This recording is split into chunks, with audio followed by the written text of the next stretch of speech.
Imagine une barre de fer qui te traverse le crâne de bas en haut, tel un projectile, pas un petit objet. Une barre de fer de plus d'1 mètre. Et pourtant, tu ne meurs pas. Alors cette histoire, c'est l'histoire de Phineas Gage. On est en 1848. Phineas Gage travaille sur un chantier ferroviaire. Son rôle est crucial, il s'occupe des explosions. Ce jour-là, il utilise une barre de fer qui s'appelle Tamping Iron. Cette barre de fer, elle mesure plus d'1 mètre de long, 3 centimètres de diamètre et elle pèse plus de 6 kilos. Elle sert à tasser la poudre explosive. Normalement, il faut ajouter du sable pour éviter de faire des étincelles. Phineas Gage oublie. Quand il frappe, la barre est propulsée tel un missile. Elle entre sous la pommette gauche de Phineas Gage, traverse son cerveau et ressort par le haut de son crâne. Elle atterrit ainsi quelques mètres plus loin. Et vous imaginez cette barre de fer qui fait 3 centimètres de diamètre, plus d'1 mètre de long, qui est passée dans le crâne de cet homme. Et là, la scène est irréelle. Il ne meurt pas, il perd conscience brièvement quelques secondes. Selon les témoins, il s'assoit, il parle, il marche. Et il fait même de l'humour. Quand on l'emmène chez le médecin, il lui dit « Voici du travail pour vous, docteur ».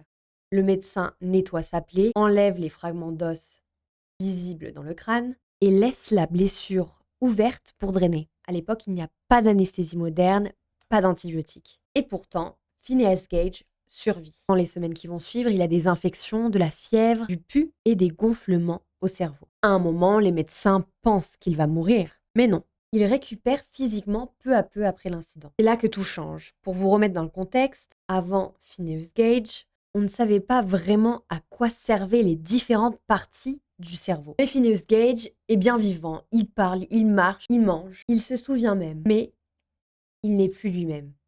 On aperçoit un grand changement dans sa personnalité. Avant, c'était quelqu'un de calme, posé, stable, souriant, respectueux, sociable. Après cet événement, il devient impulsif, vulgaire, irrespectueux, incapable de planifier et de garder un travail. Un témoignage célèbre d'un de ses proches dit « Gage n'était plus Gage ».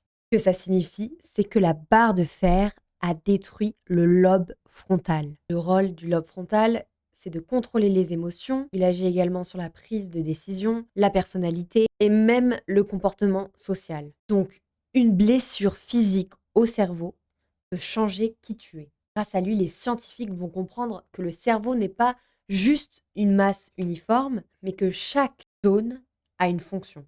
Et surtout que notre personnalité est liée à notre cerveau. Avant, on pensait que le comportement était lié à la moralité et à l'âme. Après ce cas, on a compris que le comportement peut être également biologique. Et donc, ça a un énorme changement dans la médecine et la science parce qu'on comprend mieux des choses. Compréhension des troubles mentaux, naissance de la neurologie moderne. Et on a une meilleure appréhension, une meilleure réflexion sur la responsabilité humaine. Des années plus tard, son cerveau va être étudié et les scientifiques vont retracer avec des techniques modernes la trajectoire de la barre de fer. Ils confirment ainsi les dommages massifs sur le lobe frontal. Alors Phineas Gage ne retrouve jamais sa vie d'avant. Il perd son travail, ses proches et il devient très instable. Il finit par avoir des crises, donc des crises d'épilepsie et des troubles neurologiques de plus en plus fréquents. Il meurt quelques années plus tard, en 1860, 12 ans après l'incident.